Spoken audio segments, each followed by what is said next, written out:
Le souverain ne dort jamais. Le soleil ardent descend, prêt à assouvir sa vengeance.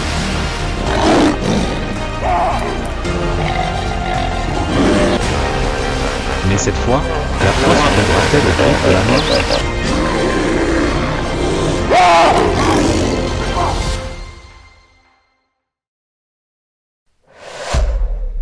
Tanzanie sauvage. La revanche du lion.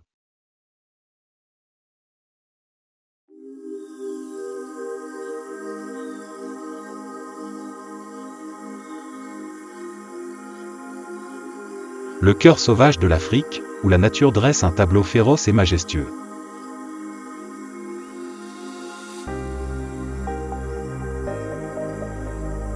Dans l'immense savane du Serengeti, le soleil matinal colore chaque brin d'herbe sèche d'un jaune doré, tandis que le vent transporte une odeur de terre mêlée à l'odeur âcre des excréments d'herbivores.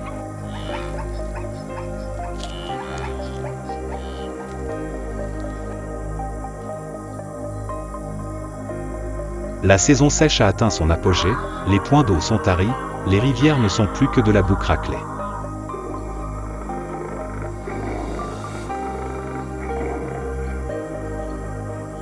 Avec toute sa beauté et sa rudesse, c'est là que chaque affrontement entre espèces se transforme en guerre.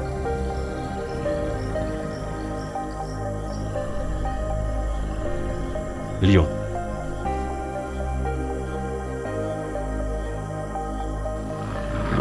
Le souverain de la savane.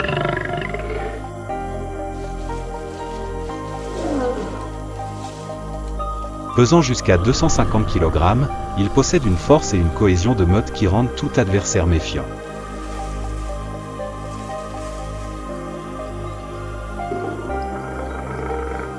Si la lionne est la principale chasseuse, le mâle joue le rôle de protecteur du territoire et des petits.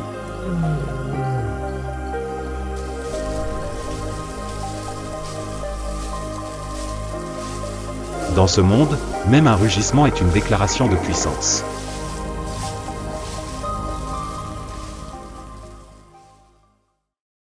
Face à cette puissance se dressent les babouins, ses adversaires imprudents.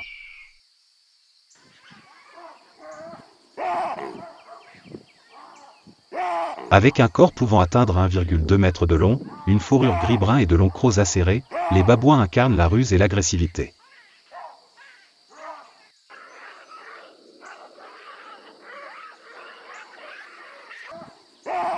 Ils vivent en grands groupes pouvant compter jusqu'à des centaines d'individus, unis comme une armée, toujours sur le qui-vive et prêts à riposter.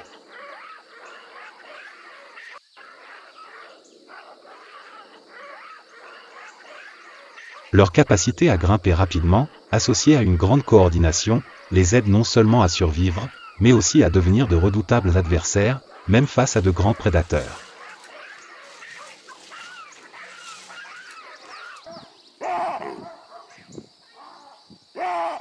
La relation entre les lions et les babouins est un mélange de peur et de ressentiment.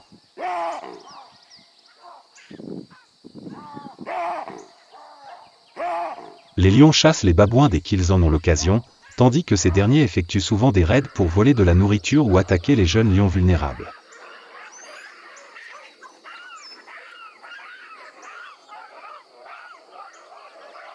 Dans la savane, cette rivalité est toujours aussi tendue, et chaque instant peut basculer dans la tragédie.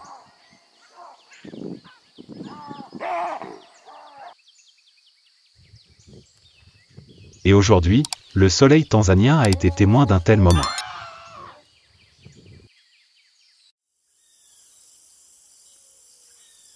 En plein midi, un groupe de babouins se rassembla dans un champ, leurs cris stridents résonnant dans la savane.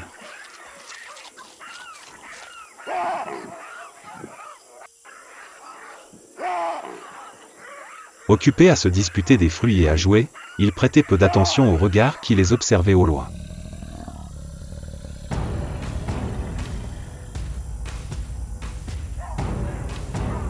Dans les hautes herbes, la lionne s'approcha discrètement.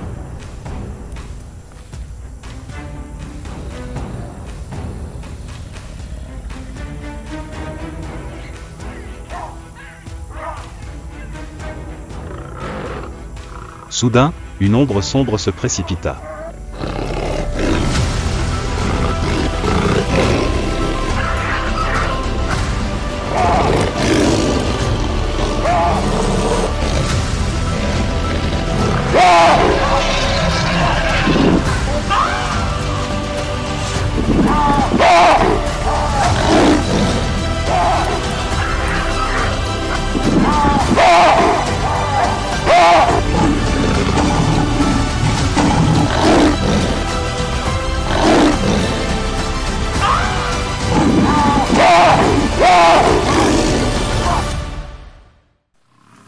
Le chaos prit rapidement fin lorsque le babouin fut en sécurité sous les griffes du lion.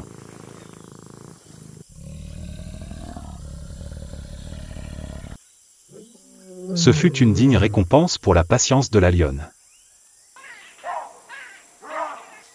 Quant au babouin, c'était un cruel rappel de la fragilité de la vie. Même ennemi, il ne pourrait résister au souverain.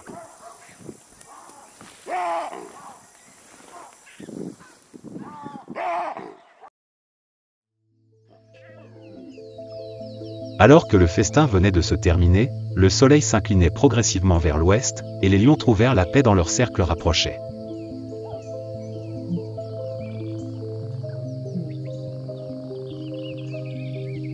Au milieu de l'herbe, quelques jeunes lions jouaient, tombant et se frottant les uns contre les autres, puis se cachant derrière l'épaisse crinière du lion mâle.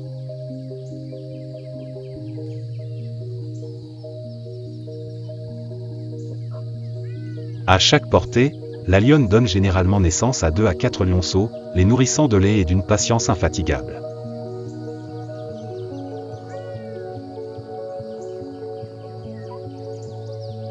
Toute la troupe œuvre ensemble pour protéger la nouvelle vie.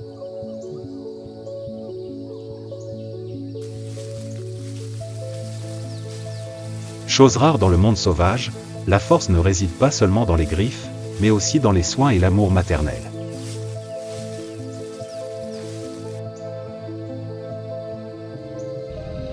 C'est ce lien qui a permis au lion de maintenir son pouvoir depuis des millénaires.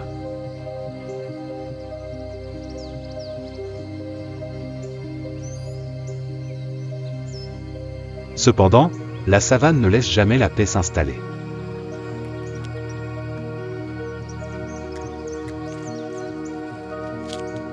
Au loin, la poussière s'élève du sol, signe familier de l'approche d'un troupeau de gnous.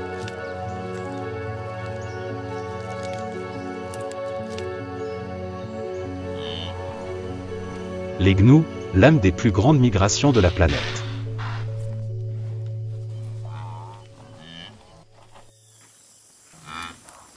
Leur corps paraît un peu lourdeau, avec de grosses têtes rugueuses, des cornes en croissant et de longues barbes tombantes.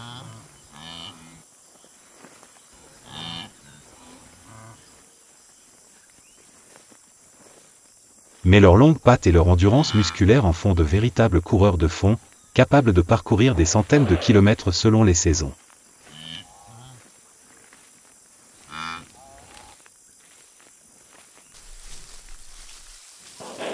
Chaque année, des millions de gnous, accompagnés de zèbres et de gazelles, créent une rivière vivante à travers le Serengeti, en direction de pâturages plus verts et de nouvelles sources d'eau.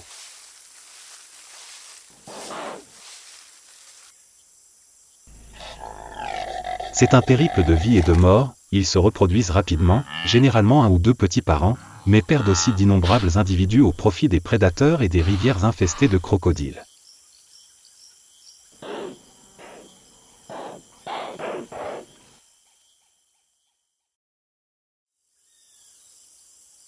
Dans le troupeau, la vigilance est omniprésente, des grognements et des regards tendus signalent un danger imminent.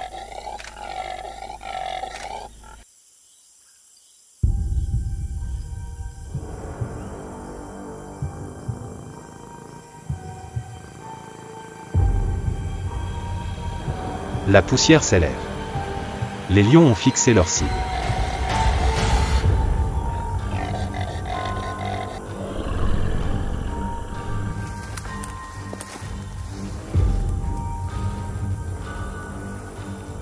En un instant, la chasse explose.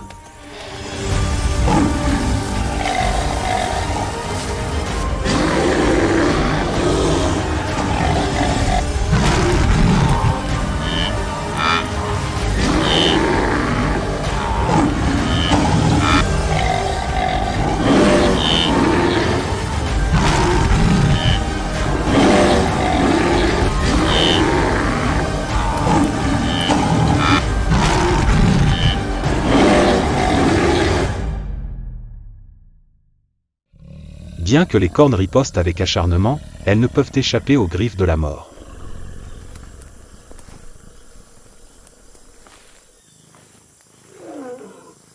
La poussière retombe peu à peu.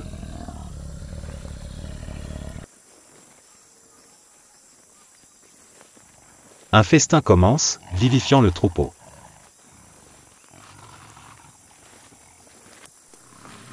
Pendant ce temps, le troupeau d'antilopes poursuit sa route, laissant derrière lui des pertes pour survivre. Dans la savane, la victoire de l'un est toujours synonyme de tragédie pour l'autre. Le cycle de la survie ne s'arrête jamais.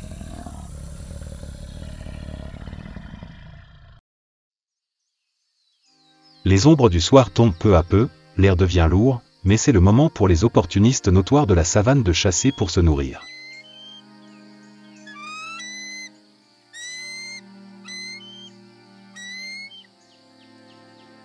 Les hyènes tachetées. Carognards notoires, mais aussi les plus redoutables chasseurs de la savane.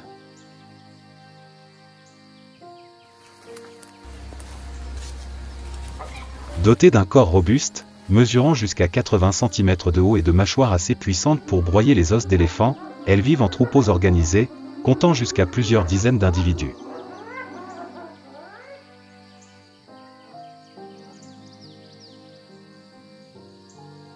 Leur rire strident résonne dans la nuit, à la fois comme un défi et un signe de coopération.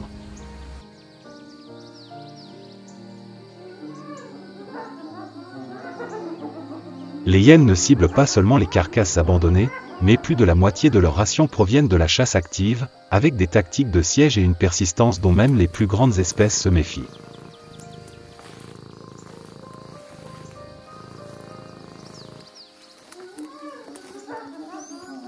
Sur le terrain, ces ombres noires s'approchent d'un troupeau d'éléphants d'Afrique.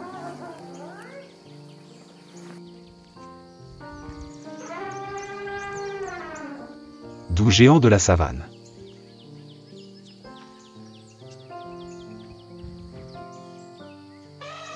Un adulte peut peser jusqu'à 6 tonnes, doté d'énormes défenses recourbées et d'une trompe polyvalente, symbole d'une force inégalée.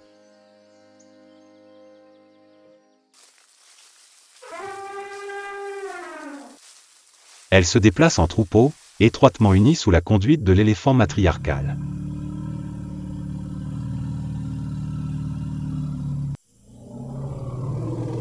À première vue, personne n'ose toucher l'éléphant, mais les hyènes choisissent une autre voie.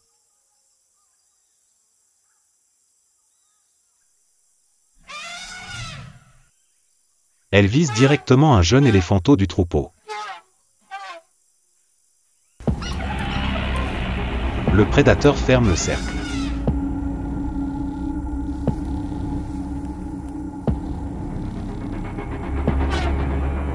Alerte mère éléphant.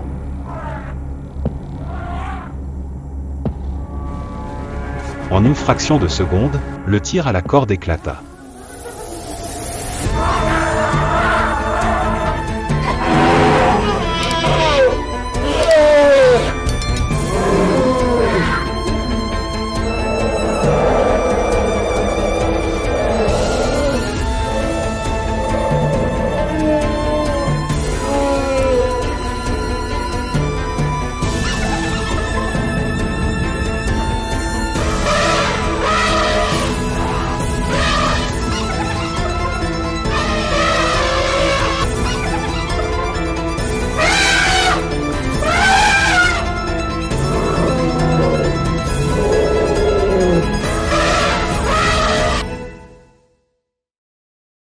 Bien qu'elle ait tenté de protéger son petit, le prédateur était trop nombreux et agile.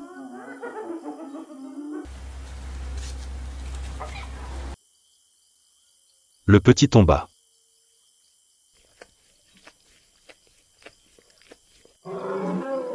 La mère éléphant regarda, impuissante.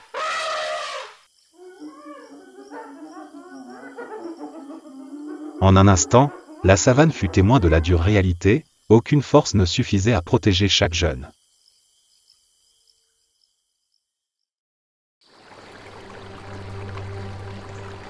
La savane ne s'était pas encore apaisée après la tragédie du troupeau d'éléphants que, dans un autre pays, le souffle de vie s'était attaché aux rivières.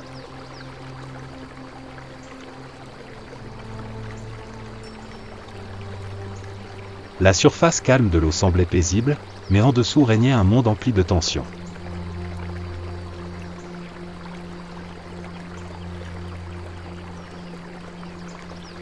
Et là, le dieu des rivières africaines.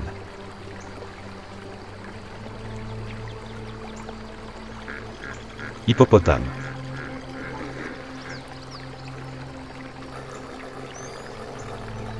Un géant pesant jusqu'à 3 tonnes, au corps musclé et à la peau épaisse et gris foncé.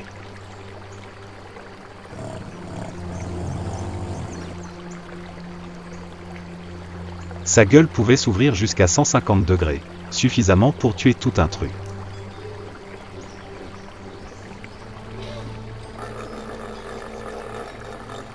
Contrairement à son apparence lente sur terre, dans l'eau, il nage et plonge rapidement, contrôlant toute la rivière comme un territoire distinct.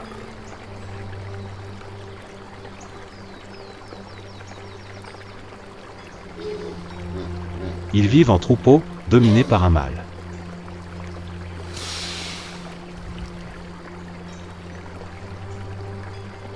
Chacun se montre extrêmement agressif lorsque son territoire est envahi.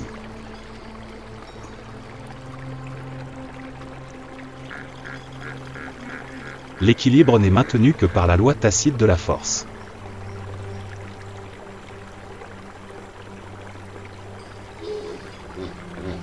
Les faibles sont contraints de céder.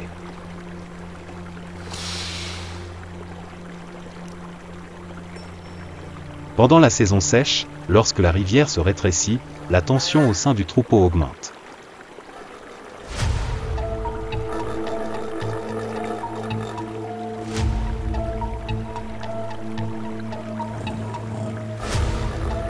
Et alors, ce fragile équilibre est rompu.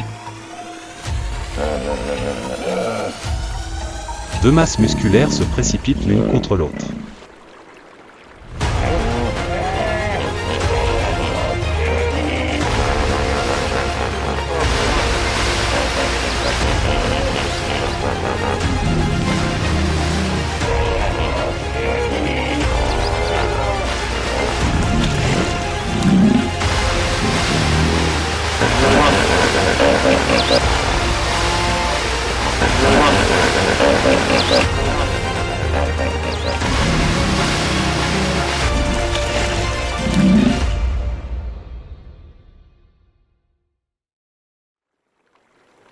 À cet instant, la rivière se transforme en un anneau de sang et d'eau boueuse.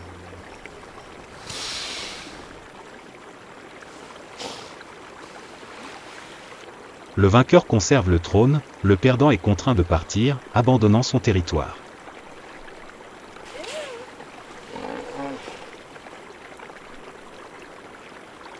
La surface de l'eau est agitée par une bataille acharnée, puis le calme revient progressivement.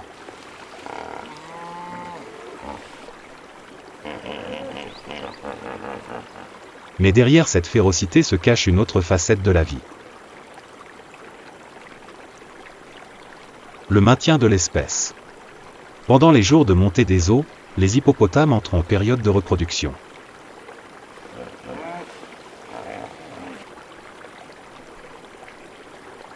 Le mâle dominant, après sa victoire, aura le droit de s'accoupler avec les femelles de son territoire.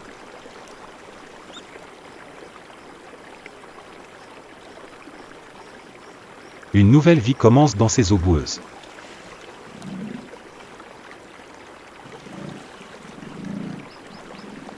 Après près de 8 mois de gestation, les femelles hippopotames quittent généralement le troupeau pour mettre bas.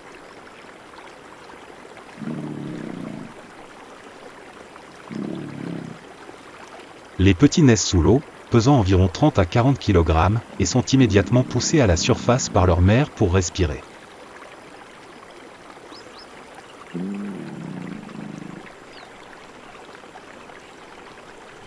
Dans le troupeau, la protection de leurs petits est quasi absolue.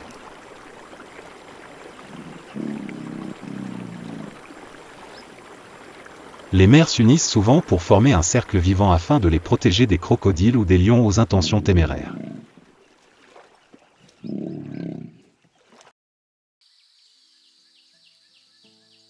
Au milieu des prairies dorées, les silhouettes s'étirent aussi haut que possible, jusqu'à toucher le ciel.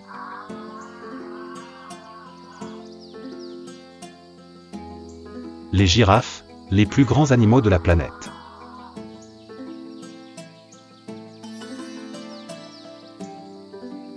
À l'âge adulte, elles peuvent atteindre 6 mètres de haut et peser près d'une tonne. Leur long cou caractéristique, tacheté de brun jaune, rappelle la carte de la nature.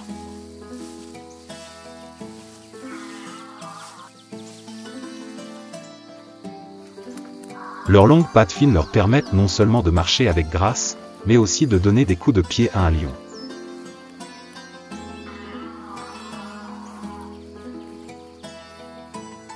Leurs grands yeux doux et leurs longs cils recourbés créent une allure élégante, contrastant avec la force cachée de leur corps gigantesque.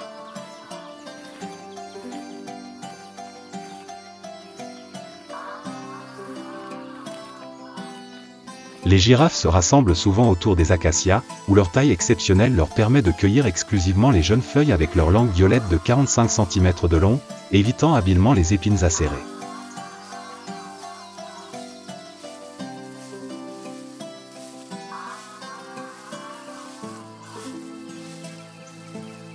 Chaque période de reproduction dure jusqu'à 15 mois, les nouveau-nés mesurent plus de 1,5 m et peuvent se lever et courir après seulement quelques heures.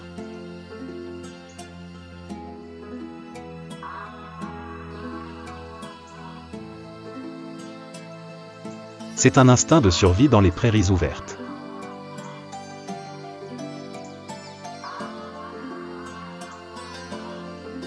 Au milieu des combats acharnés, les girafes apportent un silence paisible, contribuant à la diversité de la savane.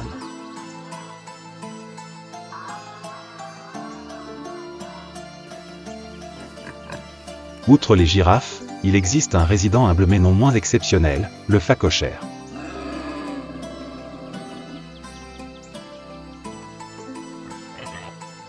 À première vue, il a une apparence pataude avec une grosse tête plate, deux paires de défenses recourbées et des os rugueux bien visibles sur le visage.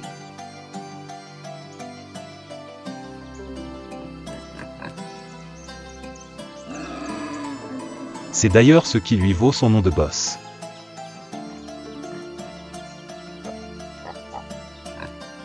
Mais ne vous laissez pas tromper par cette apparence rugueuse, le phacochère est l'une des espèces les plus résistantes et adaptables d'Afrique.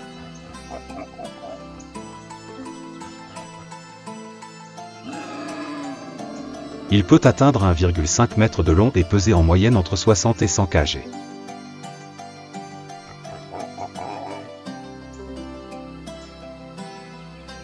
Sa queue est toujours droite lorsqu'il court, tel un petit drapeau guidant le troupeau.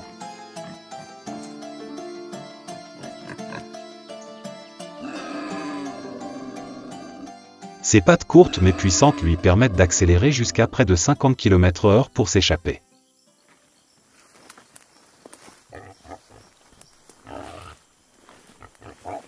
Le phacochère est un maître de l'exploitation.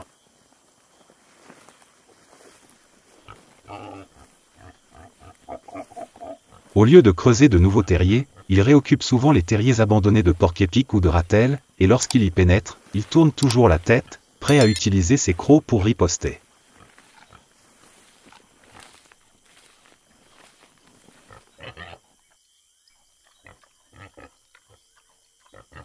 Il s'agenouille dans l'herbe pour manger racines, tubercules et jeunes pousses.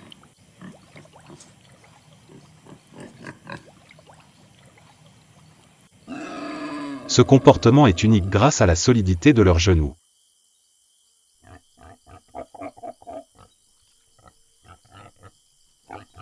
Leur vie est liée à la persistance reproductive.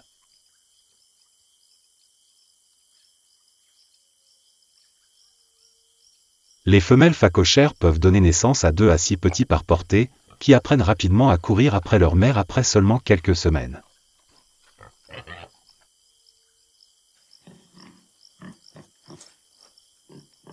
Les troupeaux sont généralement petits, composés d'une mère et de son petit, étroitement liés par l'amour maternel.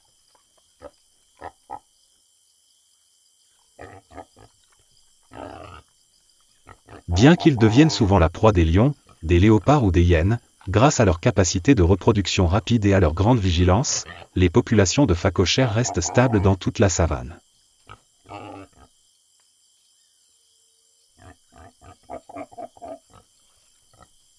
À la fois proie constante et fouillant le sol à la recherche de racines, ils aident involontairement les jeunes herbes à revivre après la saison sèche.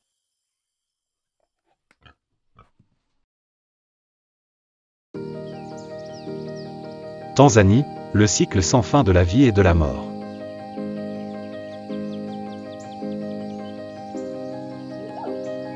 Des lions, hyènes, hippopotames et phacochères, chaque espèce a son propre rôle et son propre mode de survie pour préserver le paysage africain.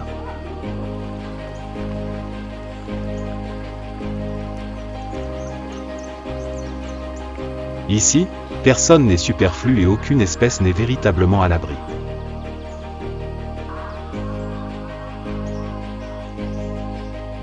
Quel combat pour la survie des prédateurs préférez-vous ?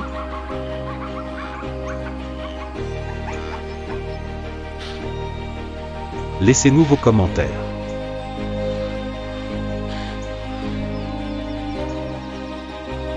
N'oubliez pas d'aimer, de vous abonner et de partager la vidéo pour poursuivre notre exploration du monde sauvage et spectaculaire.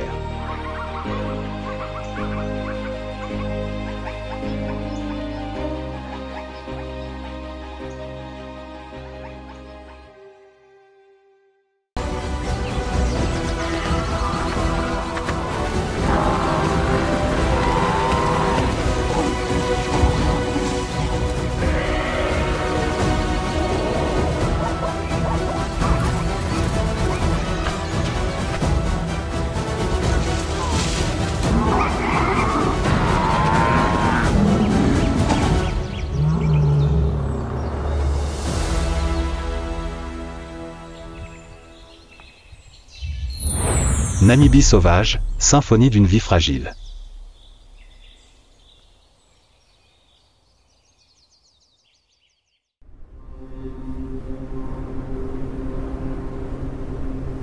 À l'extrême sud-ouest du continent sombre, où des vents secs soufflent sur d'interminables étendues de sable, existe une terre apparemment oubliée par le temps.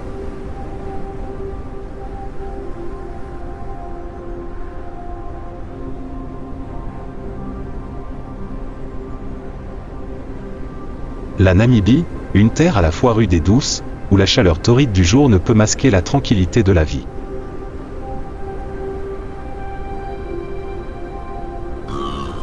Ce n'est pas qu'il n'y a pas de danger ici.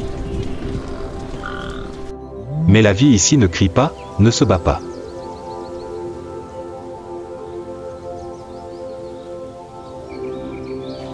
C'était calme, comme des pas doux sur le sable.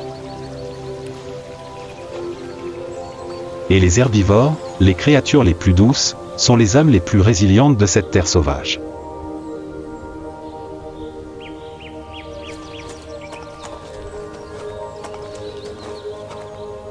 À l'horizon, un coup s'étendait silencieusement comme une tour au milieu de la plaine.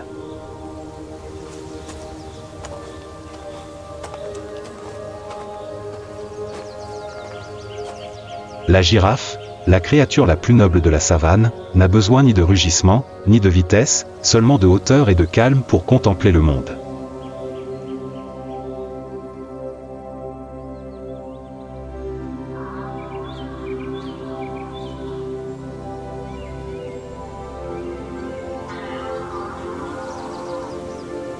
Girafe de Namibie, marchant lentement à travers les broussailles sèches, sa silhouette robuste se dessinant comme une ligne sur le ciel enflammé.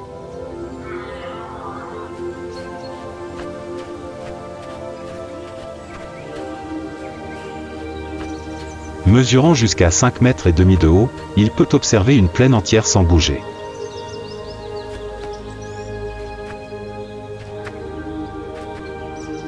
Chaque pas était doux, comme s'il ne voulait pas perturber l'air ambiant.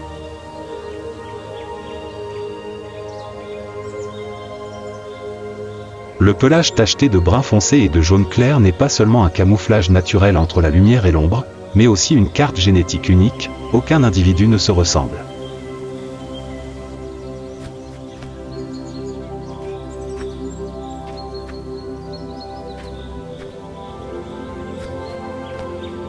Chacune d'entre elles est une empreinte digitale de la prairie. Les girafes sont les maîtres du silence. Ils n'émettent aucun son, n'ont pas d'expression féroce, mais agissent comme des gardiens pour le troupeau d'herbivores.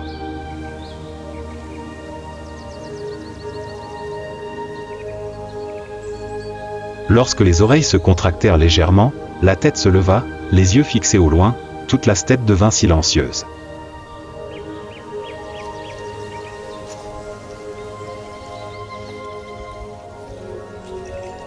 C'est un signal non verbal indiquant que quelque chose arrive. Leur régime alimentaire est particulier, les feuilles d'acacia, que de nombreuses espèces évitent, sont un favori grâce à leur langue d'un demi-mètre de long, suffisamment souple et rugueuse pour se faufiler à travers les épines et arracher chaque jeune feuille.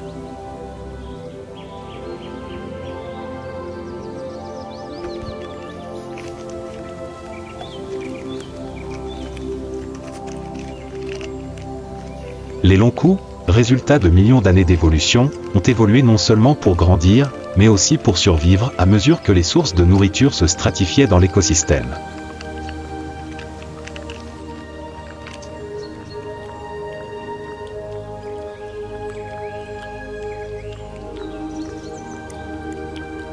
Boire de l'eau, en apparence simple, est le moment le plus dangereux.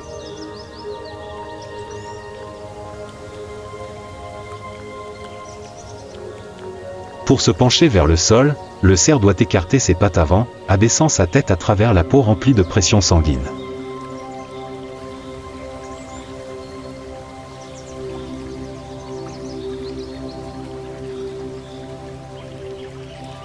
C'est la position la plus désespérée et le moment idéal pour qu'un prédateur se mette à l'affût.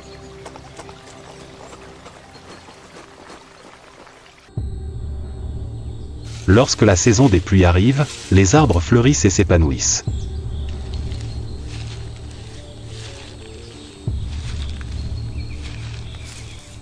C'est aussi le moment où les mâles commencent leur bataille pour trouver des partenaires.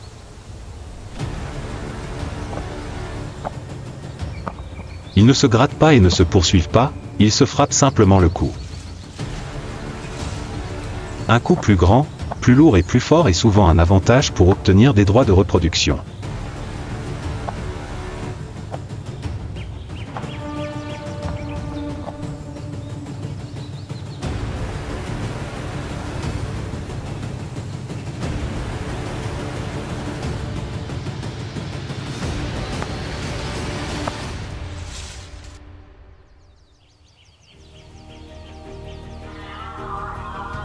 Après plus de 15 mois de gestation, l'une des plus longues chez les herbivores, une mère biche donne naissance à un faon, le laissant tomber d'une hauteur de près de 2 mètres jusqu'au sol.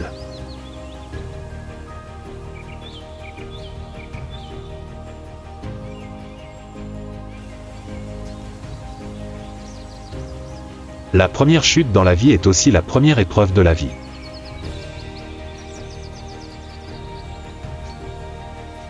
Grande et immobile, la girafe ne semble jamais pressée.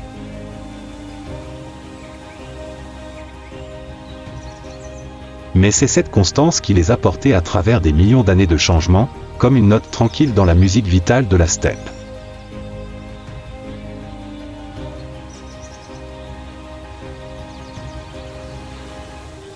Sur les terres arides, où il n'y a ni arbre ni falaise pour se cacher, la seule chose qui les aide à survivre, c'est eux-mêmes et leurs troupeaux.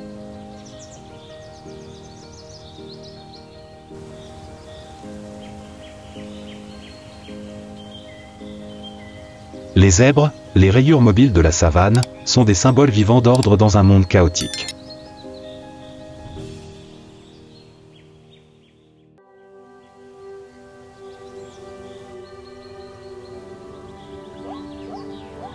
Le zèbre des plaines, l'une des créatures les plus reconnaissables d'Afrique, est rayé de noir et de blanc comme une peinture abstraite en mouvement.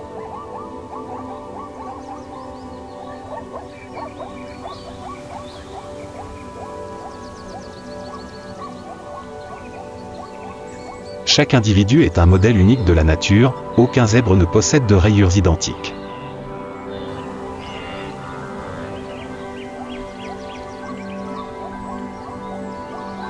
Non seulement ces rayures permettent de distinguer les individus, mais elles aident également à camoufler le troupeau des prédateurs.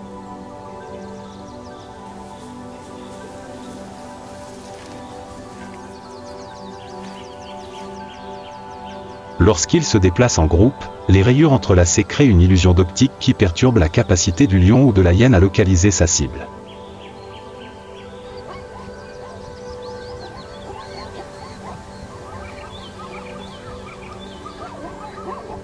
Ils ne sont pas aussi rapides que les antilopes, pas aussi grands que les girafes, ni aussi forts que les éléphants.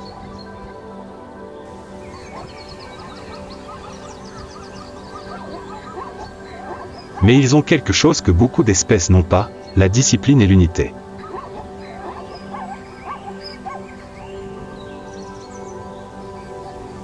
Un troupeau de zèbres est une masse unifiée, chaque tour de tête, chaque coup de pied porte une signification d'avertissement ou d'instruction.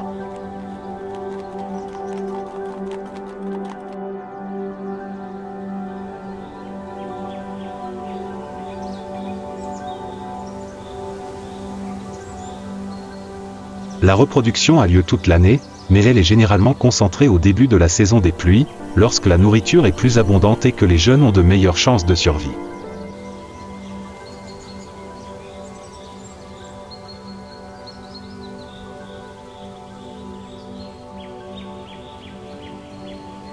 Les poulains naissent debout en quelques minutes et peuvent courir avec le troupeau en quelques heures.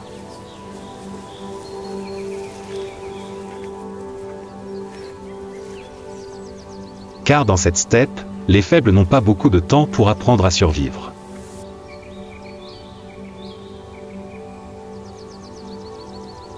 Les mâles protègent souvent des groupes de femelles et de jeunes au sein de petits troupeaux.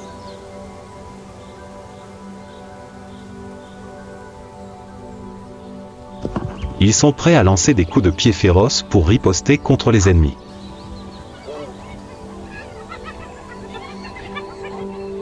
Cependant, lorsqu'un animal est attrapé, le troupeau ne s'enfuit pas immédiatement.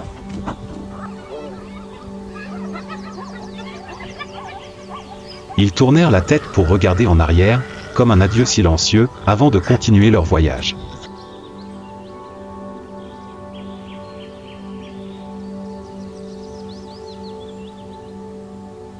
Un moment bref mais déchirant, montrant le lien entre des animaux qui semblent ne savoir que s'enfuir.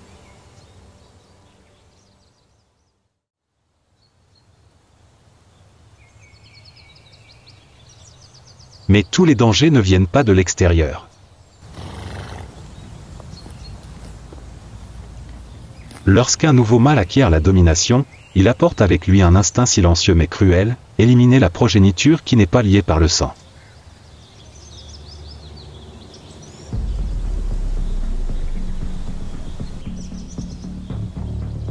Sur l'herbe encore humide de rosée, un nouveau-né est né, tremblant encore dans son premier souffle.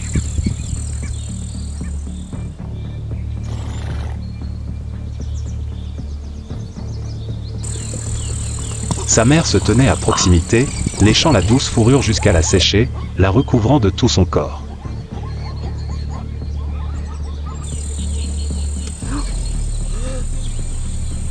Depuis le bord du troupeau, le mâle s'est approché.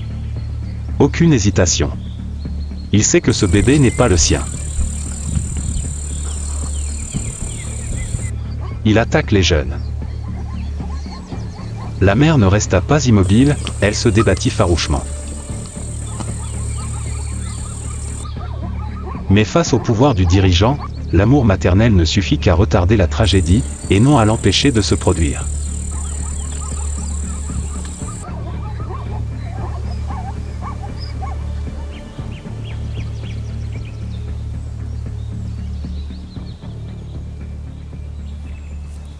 Ils ne sont ni les plus forts, ni les plus rapides.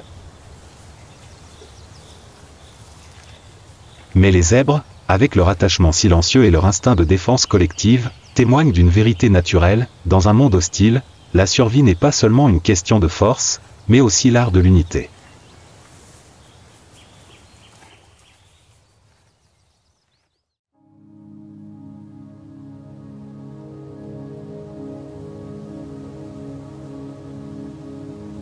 Si la steppe est une épopée de pierre et de vent, alors l'éléphant est le gardien de la mémoire.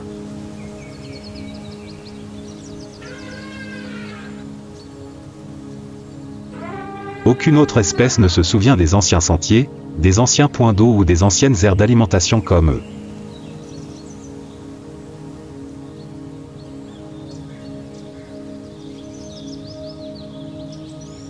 Les éléphants ne sont pas seulement les plus grandes créatures, mais aussi la mémoire vivante de l'Afrique.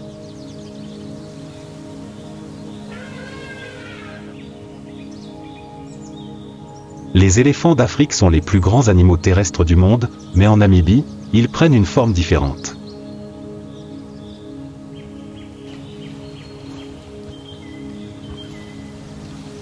Les éléphants du désert ont des pattes plus longues et plus fines, un corps plus léger et des sabots spécialement adaptés pour marcher sur le sable chaud.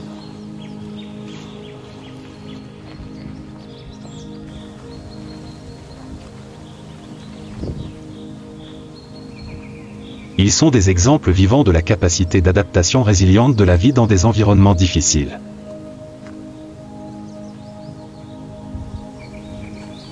Ils voyagent en troupeau, menés par l'éléphant femelle la plus âgée, un individu expérimenté appelé matriarche.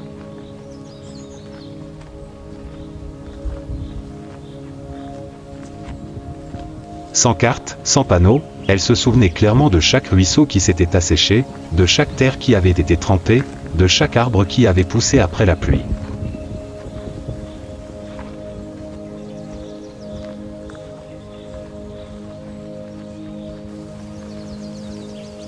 Lorsque la sécheresse est à son comble, elle conduit son troupeau sur des dizaines de kilomètres non balisés, pour retrouver l'endroit exact où se trouvait autrefois un point d'eau, parfois absent depuis des années.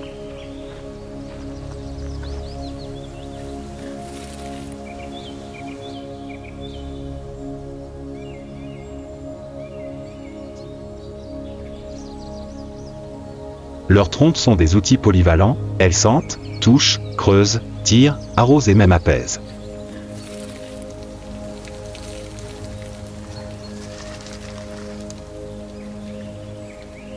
Les défenses des éléphants sont utilisées pour creuser le sol, retourner les rochers, détruire les arbres, ouvrant ainsi des sources d'eau souterraines auxquelles de nombreuses autres espèces n'ont pas accès.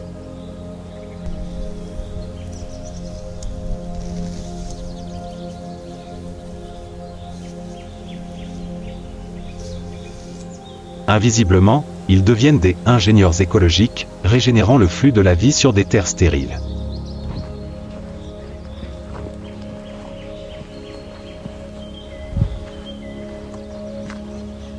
Quand l'eau apparaît, ils ne la monopolisent pas. D'autres espèces, antilopes, zèbres, et même des ennemis naturels, partagent tous cette opportunité.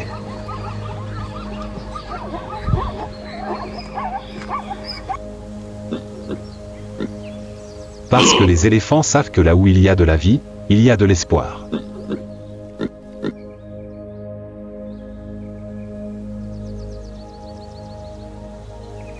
Le processus de reproduction de l'éléphant est un voyage long et lent.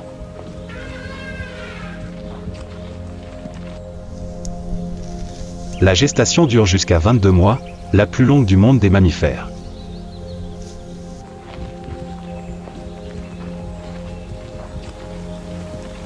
Le bébé naît avec un poids pouvant atteindre 100 kg, mais il est encore petit lorsqu'il se tient à côté de sa mère.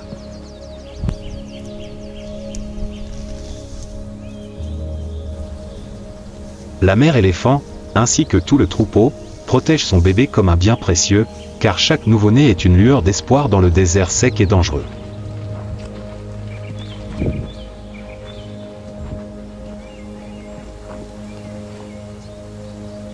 Les éléphants ne sont pas pressés. Mais chaque pas qu'ils font change le paysage. Dans le silence de ses yeux, il y avait de l'histoire, de l'instinct et quelque chose, comme de la compréhension.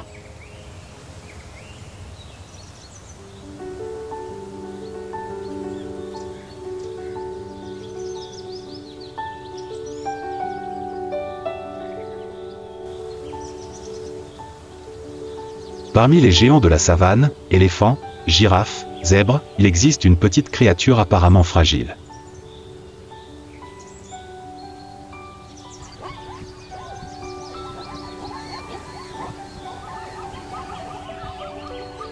Mais ses pattes rapides comme l'éclair et ses yeux toujours vigilants en font le réveil du pays, la gazelle de Thomson, la petite flèche du vent.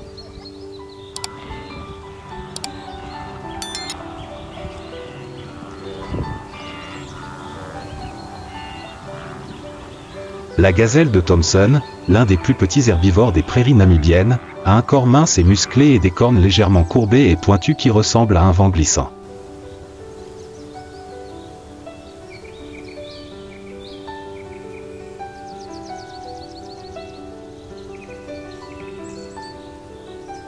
La robe lisse brun sable, le ventre blanc et la bande noire qui traverse les flancs sont une caractéristique distinctive indubitable.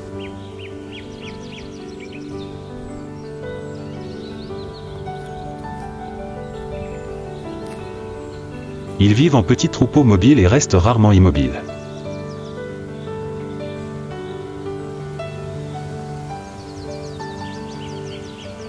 Malgré leur apparence vulnérable, les gazelles de Thomson sont des maîtres dans l'art de la survie.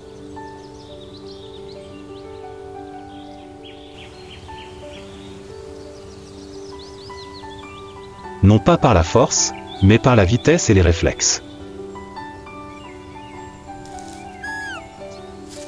Lorsqu'ils détectent un prédateur, ils sautent dans une danse de « stotting », un saut vertical avec les 4 pattes ensemble, comme un avertissement à leurs semblables et un défi à l'ennemi.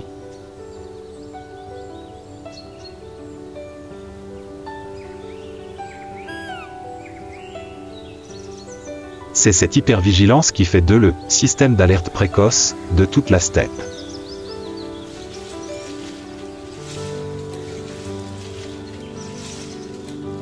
Lorsqu'une gazelle surgit du sol, un troupeau de zèbres, de girafes et même d'éléphants s'arrête pour l'écouter.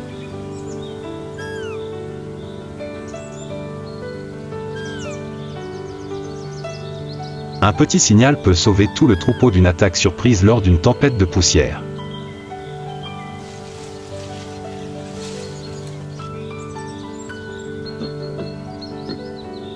Ils se nourrissent d'herbes courtes, des plantes que les espèces plus grandes ignorent souvent.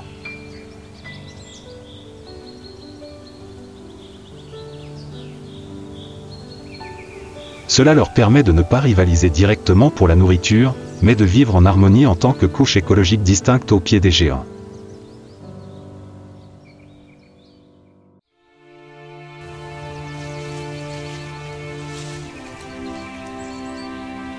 La saison de reproduction arrive rapidement et de manière urgente.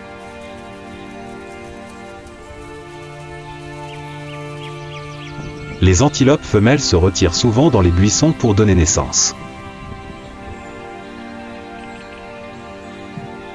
Les jeunes ne courent pas avec leur mère après la naissance, mais sont cachés dans les buissons pendant les premières semaines.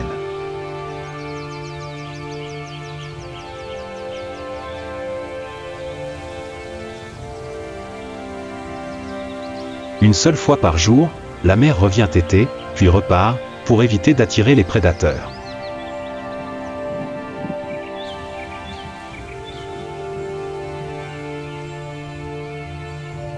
Séparés, pour protéger. Séparés, pour une chance de se retrouver. Ils ne sont ni forts ni grands.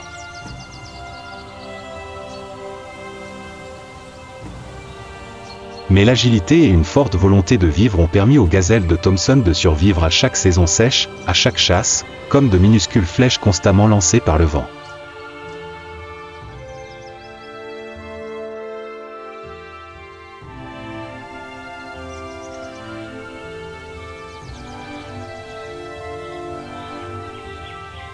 Alors que le soleil se couchait derrière les montagnes arides à l'ouest, toute la steppe semblait retenir son souffle.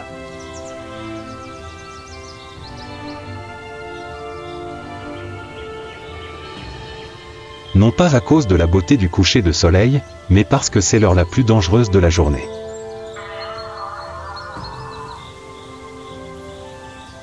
Au milieu de la sécheresse, il ne restait plus qu'une petite flaque d'eau.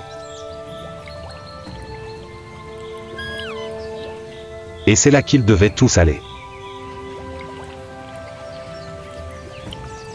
Une dépression retient plusieurs dizaines de mètres d'eau boueuse. L'odeur de la terre, l'odeur de l'herbe pourrie, l'odeur de la vie rassemblée au milieu d'une grande terre aride.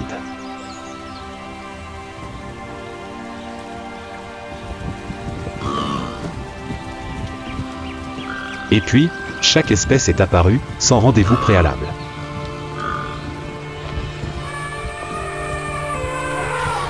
L'éléphant prit la tête, chaque pas étant lourd mais régulier.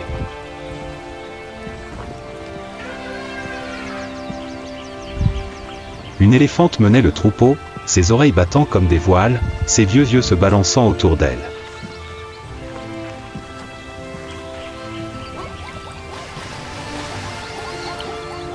Le zèbre le suivit, s'efforçant mais incapable de résister à la soif.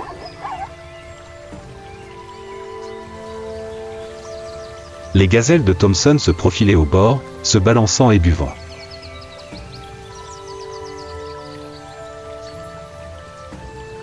De loin, la girafe se tenait immobile comme une statue, ses yeux imposants scrutant l'espace.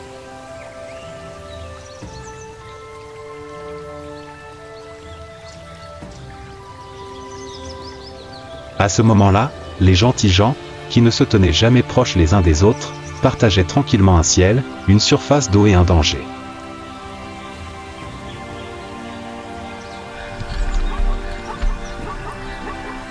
Le vent a changé de direction.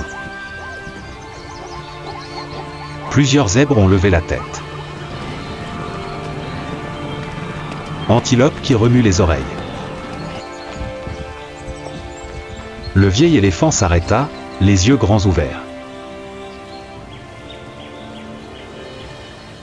Mais trop tard. Une silhouette traversa le foin, puis deux autres, puis tout un troupeau. Les lions. Ils ont attendu toute la journée. Attendez que la steppe n'ait plus qu'un seul endroit où boire. Et quand ils en ont eu l'occasion, ils se sont divisés en petits groupes et ont commencé à charger. Les éléphants rugissaient. Le zèbre s'est retourné et s'est enfui, la poussière rouge a rempli le ciel. Les gazelles de Thompson se sont envolées en zigzag, mais un petit n'a pas réussi à rattraper sa mère. Et en un éclair, une ombre dorée fondit sur nous et bondit. La jeune antilope a été attrapée par la lionne. Le lion ramena sa proie au milieu du troupeau et, aussitôt, d'autres ombres se précipitèrent.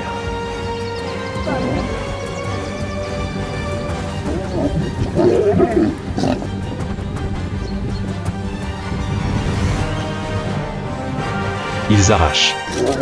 Mordre, tirer, déchirer.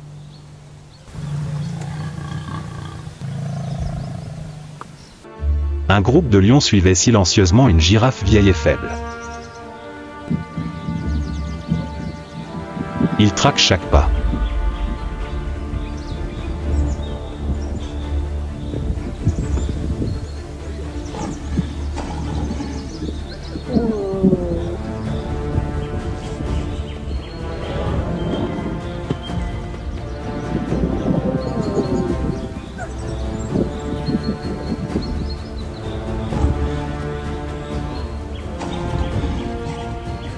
Quand le moment viendra. L'un d'eux a bondi et a attrapé la girafe.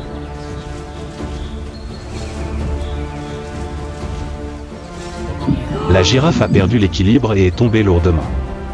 Une mort lente.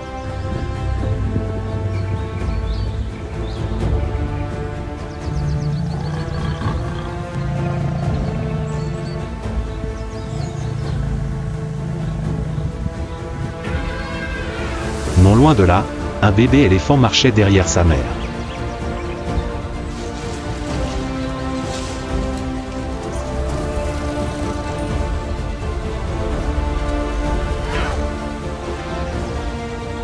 Mais soudain, un autre groupe de lions est apparu des buissons.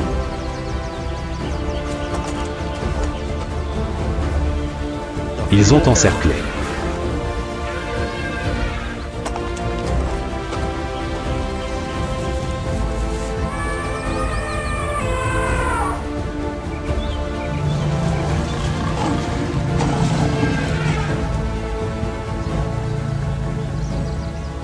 Le corps du bébé éléphant reposait tranquillement sur le sol, sa chaleur dissipée par le vent.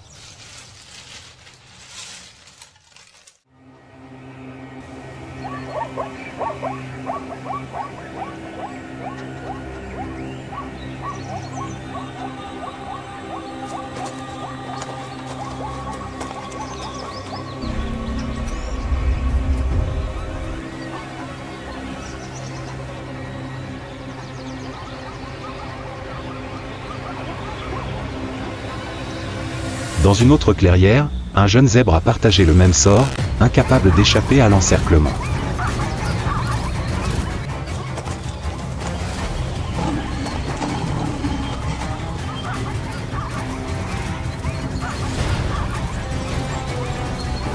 Il a été traîné au milieu du sable volant et des griffes. Une meute de lions s'est précipitée sans attendre.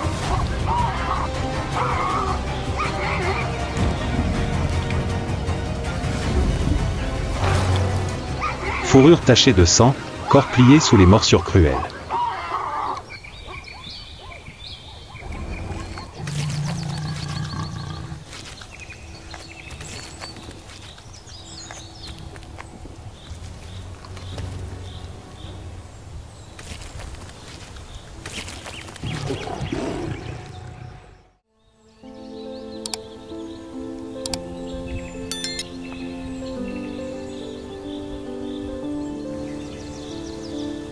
En quelques minutes, la steppe, qui était restée silencieuse toute la journée, est soudainement devenue une scène chaotique d'instinct et de destin.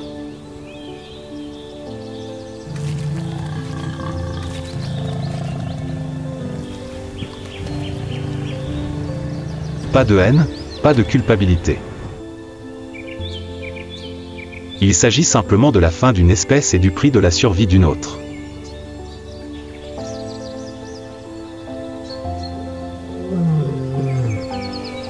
Le vent soufflait sur les prairies comme si aucun sang n'avait jamais été versé.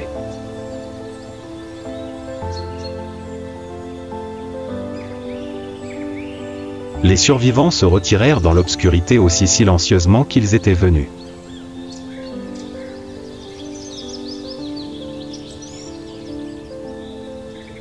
La flaque d'eau est devenue silencieuse. Sur le sol sec et taché de mort, la vie continue, fragile, durable, comme si la douleur n'avait jamais existé.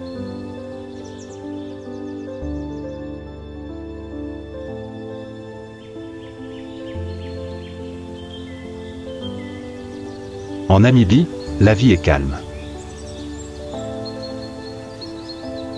Elle se cache sous la poussière du temps, surgissant des fissures de la terre, des regards silencieux, de chaque pas tranquille.